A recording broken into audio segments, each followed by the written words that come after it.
સીતાજીની વંદના કરવામાં. જનક સુતા જગજનની જાનકી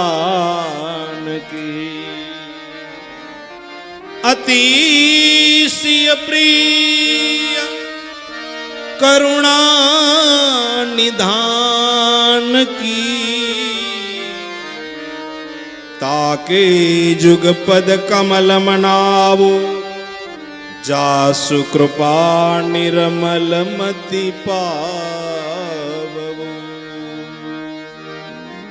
જાનકીની વંદના છે સીતે, અને છેલ્લે રામજીની વંદના.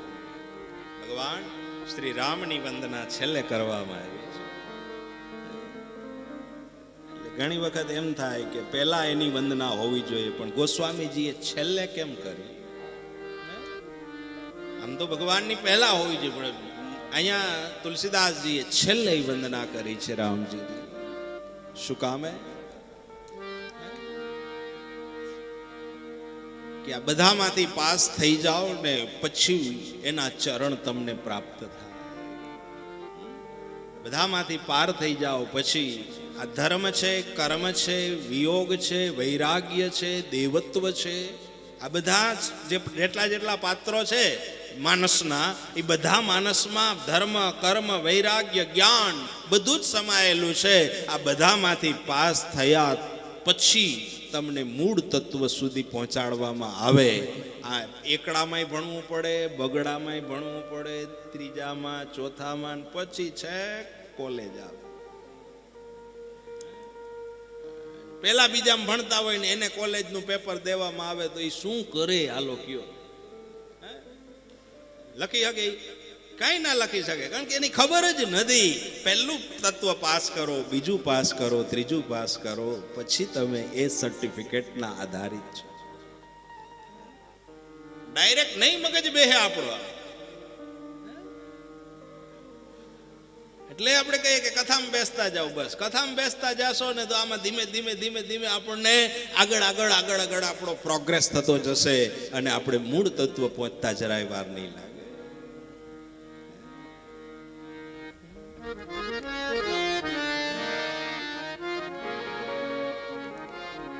તો રામજીની વંદના એટલા માટે છેલ્લે રાખવામાં આવી.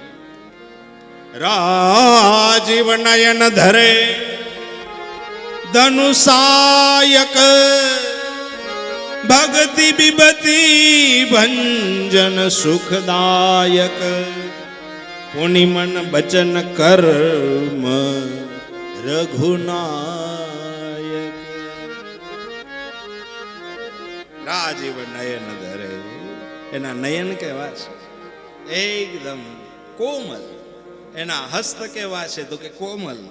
એનું મુખારવિંદ કેવું છે? તો કે મધુર.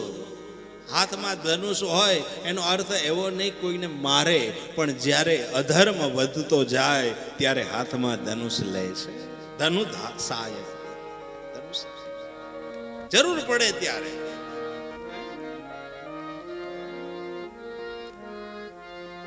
મુખારવિંદનું વર્ણન, એનું સ્વરૂપનું વર્ણન કર્યું છે.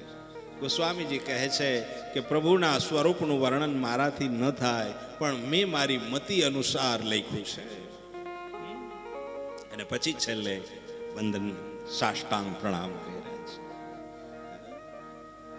ત્યારે હનુમાનજીએ કહ્યું કે તમે રામજીને સાષ્ટાંગ પ્રણામ કર્યા, પણ મારી વંદનામાં તો ખાલી તમે નમસ્કાર જ કર્યા. હનુમાનજીને દુઃખ લાગી ગયું. ગોસ્વામીજીને કહ્યું તમે આવું કેમ કર્યું?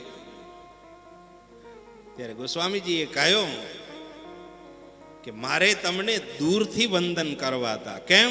તો કે હું તમને દૂરથી વંદન કરું ને તો હું તમને નખશીશ તમને જોઈ શકું, અને સાષ્ટાંગ પ્રણામ કરું ને તો ખાલી તમારા ચરણોના જ વંદન થાય. હું ચરણોને જ નમસ્કાર કરું, પણ મારે એવું નથી કરવું. તમારા હૃદયમાં રામ બિરાજે છે ને એને સાથે નમસ્કાર કરવા છે, એને નમસ્કાર કરવા છે. એટલે ઉપરથી નખશીશ વંદન. કેટલી બધી વિચાર તો કરો. આ મતિ કેટલી પ્રબળ હશે, કેટલી મતિ પ્રબળ હશે. એક એક વસ્તુ ઉપર ઘણું ઘણું બોલી શકાય એવું છે. સાષ્ટાંગ દંડવત પ્રણામ.